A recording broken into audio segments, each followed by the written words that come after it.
الو کرمم پاک شد که فیکس نکردم کرم تو اصلا نباید جواب میدادی. چیکار کنم؟ نگاه کن کرمی که هنوز چربه ببین پس میزنم حالا بهت زنگ میزنم. این کرم الان من هنوز خشک و فیکس نشده نگاه کن بلند میشه زمانی که من فیکسش میکنم فیکس میشه. تو به من اجازه بده خوشگلم یه چند لحظه جواب نده. نمیتونم ببخشید. الو عزیزم بهت گفتم جواب زنگ میزنم. خب الان دوباره بلند شو ببین جواب نده دیگه باشه. خوب میشه جواب تلفن تو نده فیکسشو بکنم بعدن هر چقدر دوست داشتی با تلفن حرف بزن باشه. عروس میشه آدم سجایی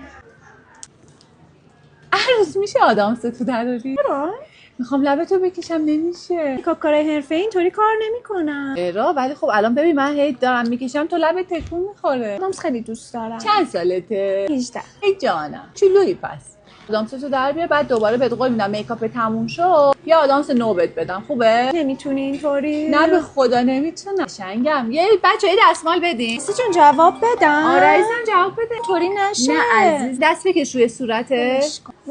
فیکس شده. اون موقع کرم پودت هنوز فیکس نشده بود. الان این چقدر ناز شدی اینکه اینقدر اذیتم کردی. ببخشید اینقدر خوشگل شدی. مرسی عالی شدم.